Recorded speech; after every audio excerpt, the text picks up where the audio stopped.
ऐतिहासिक व्यक्तित्व। हंसा जीवराज मेहता। हंसा जीवराज मेहता भारत की एक सुधारवादी, नारीवादी, सामाजिक कार्यकर्ता, शिक्षाविद, स्वतंत्रता सेनानी और लेखिका थीं।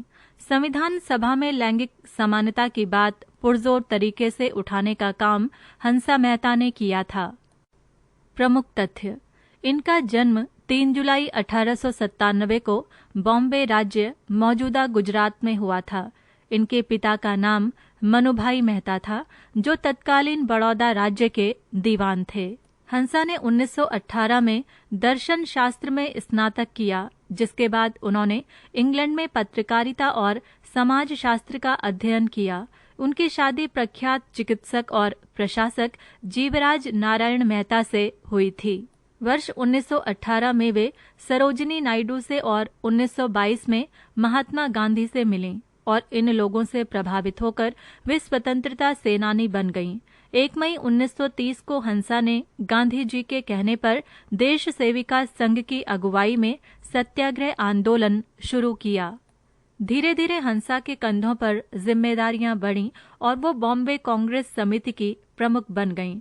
इस सत्याग्रह आंदोलन को चलाने के कारण ब्रिटिश सरकार ने उन्हें 3 महीने के लिए जेल भेज दिया। बाद में वो बॉम्बे विधान परिषद से प्रतिनिधि चुनी गईं।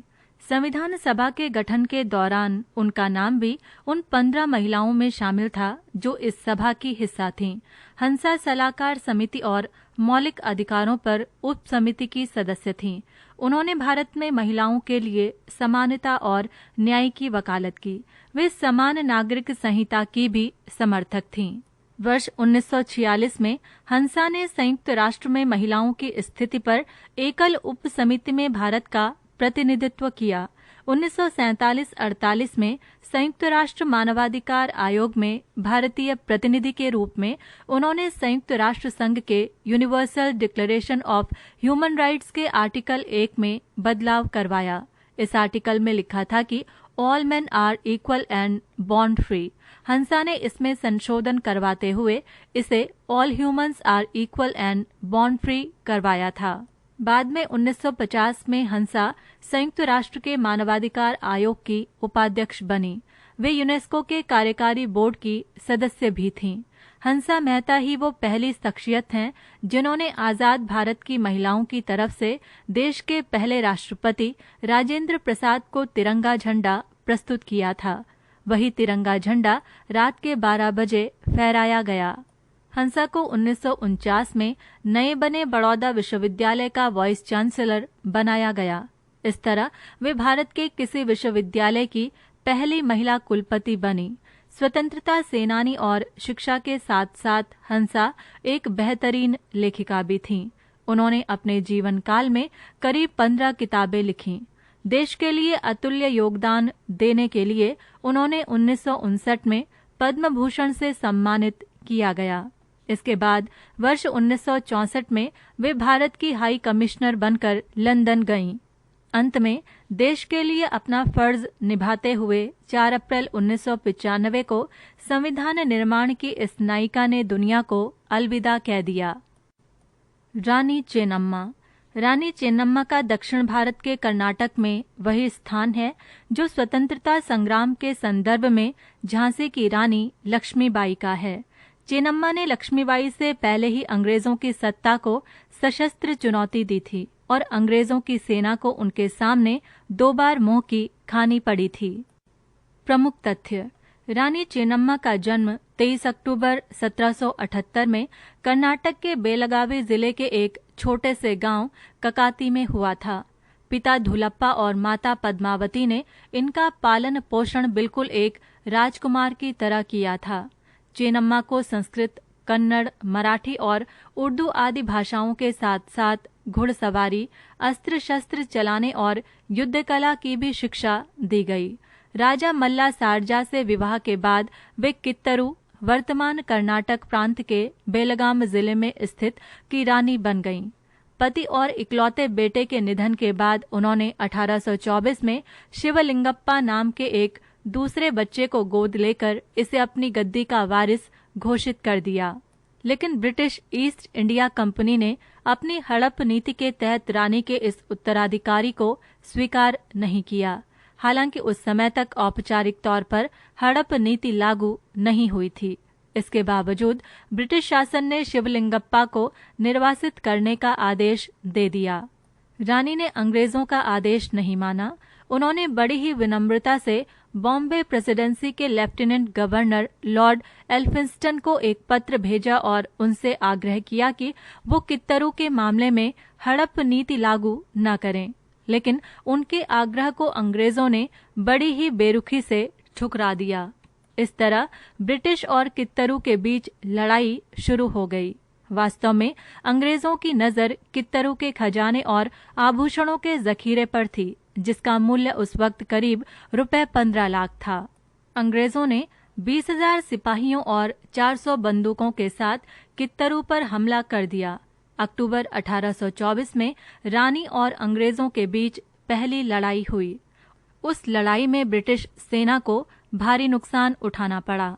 कलेक्टर और अंग्रेजों का एजेंट सेंट जॉन ठाकरे कित्तरू की सेना के हाथों मारा गया। इसके अलावा कित्तरू के बहादुर सैनिकों ने 2 ब्रिटिश अधिकारियों सर वॉल्टर एलियट और स्टीवेंसन को बंधक बना लिया। मजबूर होकर अंग्रेजों ने समझौते का रास्ता अपनाया और वादा किया कि वो अब युद्ध नहीं करेंगे। रानी ने भी दया भाव से ब्रिटिश अधिकारियों को रिहा कर दिया, लेकिन अंग्रेजों ने रानी को फिर धोखा दिया और दोबारा से युद्ध छेड़ दिया।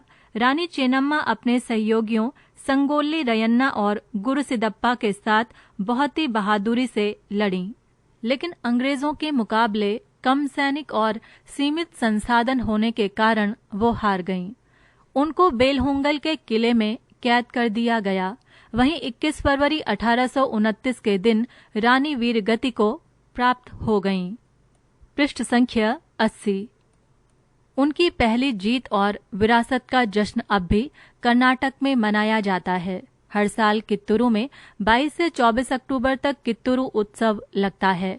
उनकी एक प्रतिमा नई दिल्ली के पार्लियामेंट हाउस में लगी है। उनको कर्नाटक की लक्ष्मीबाई भी कहा जाता है।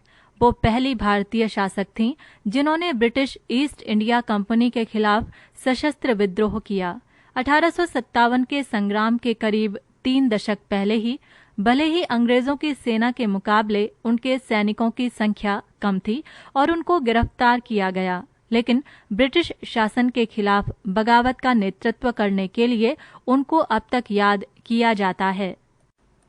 दारा शिकोह। दारा शिकोह मुगल बादशाह शाहजहां और मुमताज महल का सबसे बड़ा पुत्र था।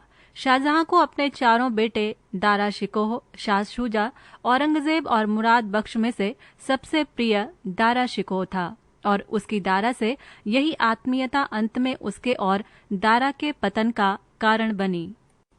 प्रमुख तथ्य: दारा शिकोह का जन्म ख्वाजा मोइनुद्दीन चिश्ती की भूमि अजमेर में 20 मार्च 1615 में हुआ था, जिनसे उनके पिता शाहजहां ने एक बेटे के लिए प्रार्थना की थी। अपने 4 पुत्रों में से सबसे बड़े पुत्र दारा को मुगल साम्राज्य के भावी शासक के रूप में तैयार किया गया और महल ही उनका घर था। यद्यपि उनके भाइयों को प्रशासक के रूप में सुदूर प्रांतों में प्रतिनियुक्त किया गया, किंतु अपने पिता की आंखों के तारे दारा को शाही दरबार में ही रखा गया। सुदूर के धूल धूसरित प्रांतों और प्रशासन कार्यों से दूर रखे जाने के कारण दारा अपना समय आध्यात्मिक खोज में लगा सके।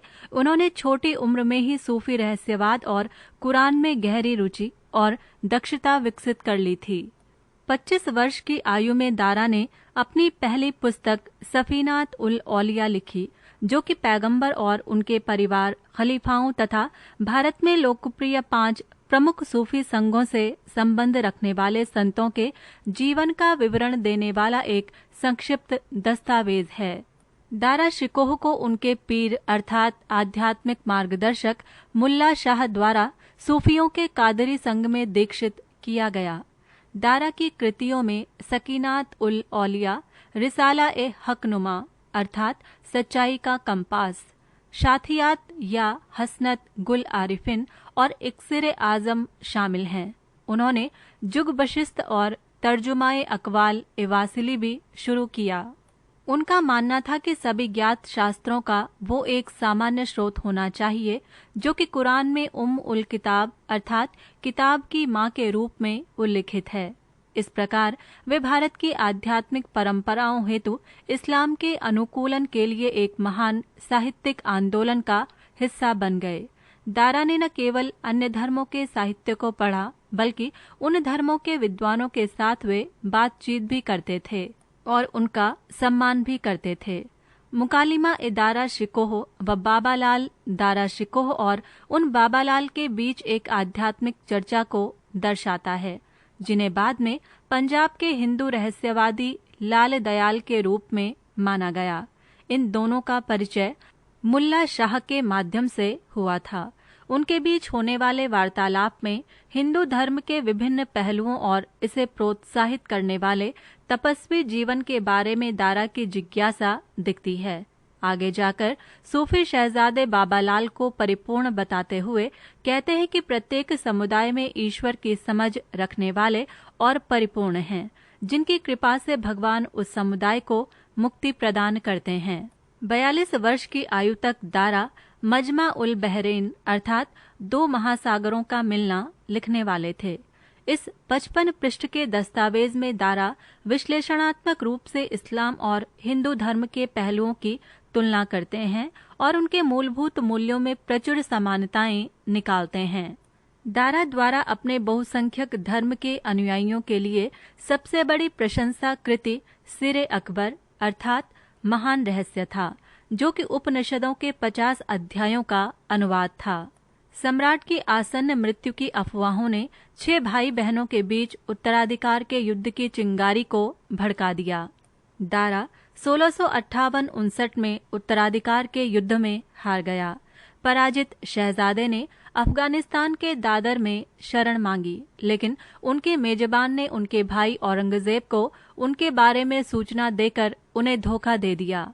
दारा को चिथड़ों में दिल्ली लाया गया। इसके बाद उन्हें जंजीरों से बांधकर और कलंकित करके शाही राजधानी की गलियों में एक मादा हाथी के ऊपर बिठाकर उनका जुलूस निकाला गया।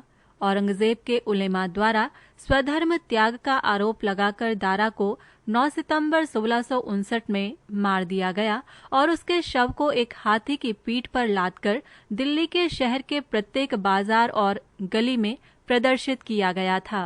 इतिहासकारों ने अक्सर दारा शिकोह को एक दुखद व्यक्ति के रूप में चित्रित किया है, जो भारत के इतिहास के वृत्तांतों में अपने ही भाइयों के आगे फीका पड़ गया, लेकिन जो धार्मिक रूढ़िवादी युग में आशा की एक झिलमिलाहट था। अश्वघोष। अश्वघोष की ख्याति महान कवि, दार्शनिक, नाटककार, संगीतकार आदि के रूप में बहुत अधिक है। अश्वघोष सातवाहन शासक यज्ञश्री शातकर्णी का समकालीन था। वे कनिष्क प्रथम 78 ईस्वी की राज्यसभा में निवास करते थे। अश्वघोष अयोध्या के निवासी थे। इस महान लेखक को मगध पर आक्रमण करके कनिष्क अपने दरबार में लाया था। प्रमुख तथ्य: संस्कृत के कवियों में अश्वघोष का नाम सर्वप्रथम उल्लेखनीय है। अश्वघोष उन लेखकों में से हैं जिन्होंने बौद्ध धर्म के बारे में कई ग्रंथ लिखे हैं, जिनसे बौद्ध धर्म की जानकारी प्राप्त होती है। इनके नाटक ताड़पत्र पर लिखित पांडुलिपियों में प्राप्त हुए हैं। उन्होंने बौद्ध धर्म के नवीन रूप अर्थात महायान के जन जन में प्रचार के लिए नाट्य, नृत्य तथा संगीत के माध्यम से अपनी रचनाओं का गायन और मंचन भी किया था। चीनी परंपरा के अनुसार अश्वघोष कनिष्क के समकालीन थे। प्रोफेसर जोन्सटन महोदय ने बुद्धचरित के अंग्रेजी अनुवाद की भूमिका में लिखा है कि अश्वघोष का जन्म 50 ईस्वी 100 ईस्वी के बीच हुआ था। पृष्ठ संख्या 81। अश्वघोष की कतिपय प्रसिद्ध रचनाएं निम्नांकित हैं। बुद्धचरित। इस ग्रंथ में 97 सर्गों अर्थात अध्याय में बुद्ध की जीवन गाथा है। इसमें महात्मा बुद्ध के जीवन के बारे में बताया गया है। सौंदरानंद। इस ग्रंथ में 18 सर्गों अर्थात अध्याय में बुद्ध के चचेरे भाई सौंदरानंद के बौद्ध संघ में प्रवेश लेने का उल्लेख है। शारिपुत्र प्रकरण।